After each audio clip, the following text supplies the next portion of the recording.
बिस्मिल्लाहिर्रहमानिर्रहीम। अस्सलाम वालेकुम दोस्तों, एक नई वीडियो के साथ हाजिर हैं। चलें अपनी वीडियो स्टार्ट करते हैं। इजराइल की गवर्नमेंट ने कोलंबिया के साथ तमाम डिफेंस और मिलिट्री रिलेशंस जो है वो खत्म कर दिए हैं। कोलंबिया को उन्होंने डिफेंस रिलेटेड इक्विपमेंट की सेल रोक दी है। जो भी सिक्योरिटी रिलेटेड हार्डवेयर कोलंबिया को इजराइल सेल कर रहा था उसकी फराहमी को उन्होंने फिलहाल सस्पेंड कर दिया है। और उसकी रीजन क्या बनी है? उसकी रीजन बनी है ट्विटर, जिसको अब हम एक्स के नाम से जानते हैं। वहां पे कोलंबिया के प्रेसिडेंट गुस्टावो पेट्रो ने इजराइल के एम्बेसडर के साथ फलस्तीन के कॉन्फ्लिक्ट के ऊपर ट्विटर पे थोड़ी सी जो है वो बहस की है। क्योंकि ये बहस जो थी ये कोलंबिया के प्रेसिडेंट के ऑफिशियल ट्विटर अकाउंट की तरफ से थी। इस वजह से इजराइल की गवर्नमेंट ने कोलंबिया की जितनी भी मिलिट्री हार्डवेयर की सेल्स थी उनको सस्पेंड कर दिया। कोलंबिया के जो प्रेसिडेंट है गुस्टावो पेट्रो, उन्होंने गजा के ऊपर इजराइल की शदीद बमबारी को जो है वो तनकीद का निशाना बनाया। और उनका कहना यह था कि इजराइल जो है वो इस गजा को एक कॉन्सेंट्रेशन कैंप में तब्दील कर रहा है। अब कॉन्सेंट्रेशन कैंप जो है वो इजरायली से ज्यादा कोई और नहीं समझ सकता। उसकी रीजन ये है कि जर्मनी के अंदर जब ये ज्यूज जो थे वो रहते थे तो उनको नाजी जर्मनी ने कुछ कॉन्सेंट्रेशन कैंप्स के अंदर रखा हुआ था, जिसमें ऑस्ट्रिया में एक एशविट्स भी है, सबसे ज्यादा मशहूर है। आई बिलीव एक एक्सपेन की वीडियो थी उसके अंदर भी इसका जिक्र है। तो ये जो कॉन्सेंट्रेशन कैंप्स थे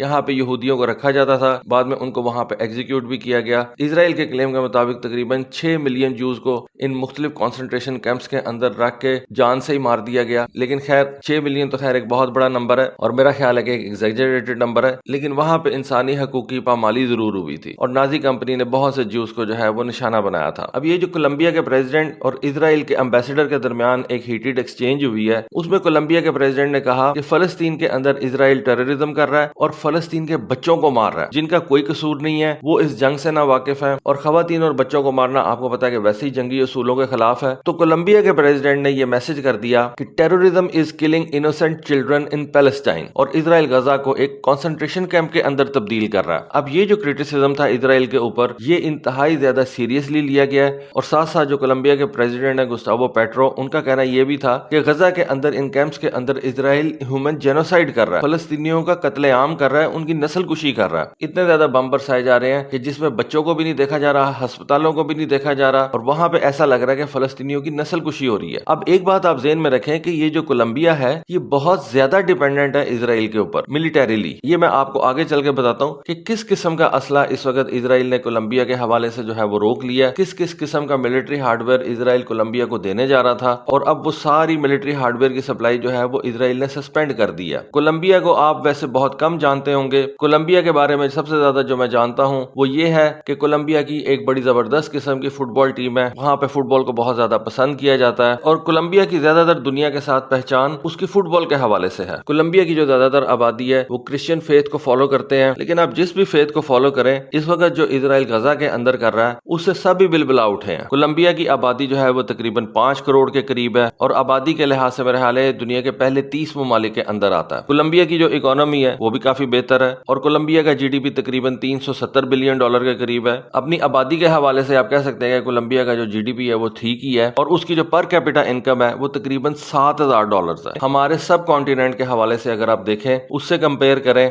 तो कोलंबिया के लोगों की जो आमदनी है वो हमारे से कहीं ज्यादा है। अब ये जो कोलंबिया के प्रेसिडेंट है गुस्टावो पेट्रो, उन्होंने ट्विटर के ऊपर यहां तक कह दिया कि अगर हमें इजराइल के साथ डिप्लोमेटिक रिलेशन सस्पेंड भी करने पड़े तो हमें इस बात का कोई दुख नहीं होगा, हम ये कर गुजरेंगे, लेकिन आप ये काम नहीं कर सकते कि आप कोलंबिया के प्रेसिडेंट की इंसल्ट करें। देखें ठीक है कोलंबिया मिलिटरीली बहुत ज्यादा डिपेंडेंट है इजराइल के ऊपर, लेकिन उन्होंने अपने प्रेसिडेंट और अपने लोगों के जो नुमाइंदे हैं उनकी इज्जत के हवाले से बिल्कुल कोई कॉम्प्रोमाइज नहीं किया और उनका कहना यह है कि you can not insult the president of Colombia. और उन्होंने ये धमकी भी दे दी है कि अगर हमें इजराइल के साथ अपने डिप्लोमेटिक रिलेशन सस्पेंड करने पड़े तो ये हम कर गुजरेंगे। इस हीटेड डिबेट के बाद इजराइल की तरफ से एक बयान जारी हुआ और उन्होंने कहा कि हमने कोलंबिया की जितनी भी ये डिफेंस रिलेटेड इक्विपमेंट थी या डिफेंस रिलेटेड हमारा जो ताउन था कोलंबिया के साथ वो हमने फिलहाल रोक दिया है और अब हम पहले कोलंबिया के साथ नेगोशिएट करेंगे और बाद में देखेंगे कि कोलंबिया के साथ किस तरह से डील करना है। अब आप यहाँ पे ये देखें कि कोलंबिया किस तरह से इजराइल के ऊपर डिपेंडेंट है। कोलंबिया का ज्यादातर मिलिट्री हार्डवेयर जो है वो इजराइल से आता है, लेकिन जब से पेट्रो ये 2022 के अंदर प्रेसिडेंट बने हैं तब से कुछ मामला जो हैं वो इन दोनों ममालिक के खराब होते जा रहे हैं और मिलिट्री एनालिस्ट का मानना यह है कि कोलंबिया की ये जो हार्ड लाइन है इजराइल की तरफ ये कोलंबिया की डिफेंस को नुकसान भी पहुंचा सकती है। लेकिन कोलंबिया इस बात की बिल्कुल कोई फिक्र नहीं कर रहा और वो एक स्टांस के ऊपर खड़ा हो गया और उसने कहा कि जी आप जो फलस्तीन में कर रहे हैं वो बिल्कुल गलत है, आप फलस्तीनियों की जिंदगियों को इस तरह से कंट्रोल करते हैं कि उन्होंने डेस्परेशन के अंदर ये सारे मामलात किए हैं और उसके बाद आपने इन मामलात को जवाब बना के उनके ऊपर चढ़ाई कर दी اور ان کے مزید بندے مارنے شروع کر دیے ہیں. جو لوگ غزہ سے نکل رہے تھے آپ نے ان کے کانوائز کے اوپر جو ہے وہ حملے کیے ہیں, ان کے ہاسپٹلز کے اوپر حملے کیے ہیں. ان باتوں کا کوئی جواز نہیں ہے آپ کے پاس. سب سے پہلے تو کولمبیا یہ براگ MX8 ڈیفنس سسٹم پرچیز کرنے جا رہا تھا اسرائیل سے, لیکن اب ان حالات کے اندر یہ جو ڈیل ہے یہ میرا خیال ہے رک جائے گی. اس کے علاوہ جو اس وقت کولمبیا کی ایئر فورس کے پاس جتنے بھی یہ فائٹر جیٹس ہیں ان میں سے ایک ہی فائٹر جیٹ ایسا جس کو آپ high performance combat aircraft کہہ سکتے ہیں, اور وہ ہے کیفر فائٹر جیٹ. یہ کیفر فائٹر جیٹ میں نے آپ کو بتایا تھا کہ یہ بیسیکلی میراج کی ماڈیفائڈ فارم ہے, اور امریکہ نے 80s کے اندر اسرائیل کو یہ F-16 اسرائیل میں بنانے کی اجازت اس وجہ سے بھی نہیں دی تھی کہ امریکنز جانتے تھے کہ اسرائیلیز جو ہیں وہ ٹیکنالوجی چوری کر لیتے ہیں. جس طرح سے انہوں نے میراج کی ٹیکنالوجی کو ماڈیفائی کیا اور کیفر جہاز بنا لیا اور اپنے نام سے سیل کرنا شروع کر دیا, اسی طرح اسرائیلیز F-16 کی ٹیکنالوجی کو چوری کریں گے, اس کو ماڈیفائی کر کے اپنا کوئی جہاز بنائیں گے اور اس کو اپنے نام سے سیل کرنا شروع کر دیں گے. اور بعد میں ہم نے دیکھا بھی کہ اسرائیلیز نے F-16 کا ایک ماڈیفائڈ ویریئنٹ لاوی کے نام سے تیار کیا, لیکن پھر خیر وہ پروجیکٹ جو تھا وہ اتنا آگے نہیں چل سکا اور اسرائیلیز نے اس پروجیکٹ کو جو ہے وہ ختم کر دیا. ہو سکتا ہے کہ امریکن پریشر بھی ہو, لیکن پھر بھی اسرائیلیز کی یہ عادت رہی ہے کہ جب ان کے ہاتھ کوئی اچھی ٹیکنالوجی لگ جاتی ہے تو وہ اس کو اسٹڈی کرتے ہیں, ماڈیفائی کرتے ہیں اور اپنے نام سے سیل شروع کر دیتے ہیں. تو کولمبیا کے پاس یہ 24 کیفر فائٹر جیٹس ہیں جو کہ اسرائیل کے بنے ہوئے ہیں, اور 2015 کے اندر یہ سارا کیفر کا جو فلیٹ تھا کولمبیا کی ایئر فورس میں اس کو گراؤنڈ کرنا پڑا, کیونکہ اس کے اندر جو انجن لگے ہوئے تھے جنرل الیکٹرک کے J79 ٹربو جیٹ انجنز, ان میں کوئی پرابلمز آ گئی تھیں, جس وجہ سے کولمبیا کی ساری ایئر فورس کا جو فلیٹ تھا وہ گراؤنڈ ہو گیا تھا. کولمبیا کی ایئر فورس کو جتنی بھی یہ مینٹیننس سروسز ہیں یہ اسرائیل کی طرف سے جاتی ہیں, اور جنوری 2023 کے اندر کولمبیا اور اسرائیل نے ایک معاہدہ سائن کیا تھا کہ یہ جو مینٹیننس سروسز ہیں یہ اسرائیل مزید 2 سال تک جو ہے وہ جاری رکھ سکتا ہے, اور 2025 کے اندر پھر ہم اس معاہدے کی تجدید جو ہے وہ کریں گے یا اس کو ریٹیفائی وغیرہ کریں گے. لیکن اگلے 2 سال تک کولمبیا کی ایئر فورس کی جتنی بھی مینٹیننس سروسز ہیں وہ اسرائیل کے حوالے تھیں. پھر ان کیفر فائٹر جیٹس کے اوپر جتنے بھی ویپنز استعمال کیے جاتے ہیں وہ بھی اسرائیل دیتا ہے. مثلا ان کیفر فائٹر جیٹس کے اوپر جو BBR میزائلز ہیں وہ اسرائیل کے ڈاربی میزائلز ہیں جو کہ رافائل ایڈوانس ڈیفنس سسٹمز تیار کرتی ہے. پھر ان کے اوپر جو لیزر گائیڈڈ بامز ہیں وہ بھی اسرائیل کی طرف سے آتے ہیں, ان کو basically Griffin laser guided bombs بولا جاتا ہے. پھر ان کیفر فائٹر جیٹس کے اوپر جو ود ان ویژول رینج کے میزائلز ہیں وہ بھی اسرائیلی دیتے ہیں. پائتھن 3, پائتھن 4 یہ all aspect heat seeking close range air to air missiles ہیں جو کہ رافائل کمپنی تیار کرتی ہے, اور یہی میزائل کولمبیا جو ہے وہ اپنے A-29 super Tucano turboprop aircraft کے اوپر بھی لگاتا ہے. تو آپ کہہ لیں کہ کولمبیا کی ایئر فورس کا تو تقریباً سارے کا سارا سامان جو ہے وہ اسرائیل دیتا ہے, لیکن پھر بھی کولمبیا کے جو پریزیڈنٹ ہیں انہوں نے کہا کہ اسرائیل اس وقت غلط کر رہا ہے, اور وہ اس بات کے اوپر جو ہے وہ کھڑے ہو گئے ہیں. پھر اسرائیل کی آرمی کی جو مین انفینٹری رائفل ہے وہ اسرائیل سے آتی ہے, جس میں 5.6 ملی میٹر کی گلیل آٹومیٹک رائفل مشین گن شامل ہے, 7.62 ملی میٹر والی گلیل سنائپر رائفل شامل ہے. ان گنز کو کولمبیا انڈر لائسنس 1980 سے اپنے ملک کے اندر تیار کر رہا ہے, اور انہی گنز کو کولمبیا ساؤتھ امریکہ اور سینٹرل امریکہ کے اندر دوسری کنٹریز کو ایکسپورٹ بھی کرتا ہے. اب کولمبیا ان پرانی گنز کو نئی گنز کے ساتھ ریپلیس کر رہا ہے. وہ نئی گنز جو ہیں وہ بھی انڈر لائسنس کولمبیا کے اندر ہی تیار ہوں گی. تو کولمبیا کے بارے میں آپ کہہ سکتے ہیں کہ وہ پوری طرح سے ملیٹریلی اسرائیل کے اوپر ڈیپینڈنٹ ہے. اس کے علاوہ کولمبیا یہ spike anti tank guided missiles جو ہے وہ بھی استعمال کرتا ہے, یہ بھی اسرائیل کی طرف سے آتے ہیں. اسرائیل کی کمپنی رافائل ان اینٹی ٹینک گائیڈڈ میزائلز کو تیار کرتی ہے, اور کولمبین آرمی ان کو اپنی انوینٹری کے اندر استعمال کرتی ہے. اس کے علاوہ کولمبیا کے پاس جو اس وقت UH-60 سکوسکی کے ہیلی کاپٹرز ہیں ان کے اندر مختلف اکوپمنٹس جو ہیں وہ اسرائیلی کمپنیز کے بنے ہوئے ہیں. لیکن اب ان تمام باتوں کو سائڈ پہ رکھتے ہوئے کولمبیا کے گورنمنٹ نے یہ کہا ہے کہ فلسطین کے اندر اسرائیل جو ہے وہ جینوسائیڈ کر رہا ہے, اور یہ بالکل انسانی حقوق کے خلاف ہے, اور اس معاملے میں ہم اسرائیل کے ساتھ جو ہے وہ احتجاج کرتے ہیں, پبلکلی کرتے ہیں, اور ڈپلومیٹک ریلیشنز ہونے کے باوجود کرتے ہیں. دیکھیں اس وقت جو اسرائیل کے لیے سب سے امپورٹنٹ چیز ہے نا وہ لیجیٹیمیسی ہے. اسرائیل کی اسٹیٹ کو آج تک دنیا میں لیجیٹیمیسی نہیں ملی, اور جو کنٹری اسرائیل کو تسلیم کرتا ہے اسرائیل کے لیے یہ ایک بہت بڑی بات ہے کہ ہمیں اس ملک نے تسلیم کر لیا. اسرائیل کو تو تسلیم ہی کوئی نہیں کرتا, اور اس کی ریزن یہ ہے کہ اسرائیل اسٹیٹ کی ڈیفینیشن کے اوپر پورا ہی نہیں اترتا. آپ مجھے ایک بات بتا دیں, آپ سے میں 1-2 سوال کرتا ہوں کہ اسٹیٹ ہوتی کیا ہے؟ اسٹیٹ ہوتی ہے جس کے اپنے بندے ہوں. اسرائیل کے تو اپنے بندے ہی نہیں ہیں. انہوں نے کہا کہ دنیا میں جو یہودی ہے وہ ہمارا شہری ہے, یعنی کہ کوئی امریکہ میں یہودی ہے وہ بھی اسرائیل کا شہری ہے, کوئی ایران کے اندر یہودی ہے وہ بھی اسرائیل کا شہری ہے, کوئی آسٹریلیا کے اندر یہودی ہے انہوں نے اس کو بھی اپنی شہریت دے دی ہوئی ہے. اس کے علاوہ ایک اسٹیٹ جو ہوتی ہے اس کی ایک باؤنڈری ہوتی ہے. اسرائیل کی باؤنڈری مجھے دکھا دیں. اسرائیل کی گورنمنٹ جو ہے وہ اپنی باؤنڈریز آج تک نہیں اس نے بتائی. اسرائیل کی گورنمنٹ نے بولا ہو کہ جی یہ ہماری باؤنڈری ہے اور ہم اس باؤنڈری کو اسرائیل بولتے ہیں. اسرائیل کی گورنمنٹ نے آج تک اپنی باؤنڈریز جو ہیں وہ دنیا کے سامنے نہیں رکھی, تو اس کو ہم اسٹیٹ کس طرح سے مان لیں؟ خیر بڑی باتیں ہیں, لیکن فی الوقت تو یہی تھی, ایک انفارمیشن تھی جو میری نظروں کے سامنے سے گزری, سوچا آپ کے ساتھ شیئر کروں.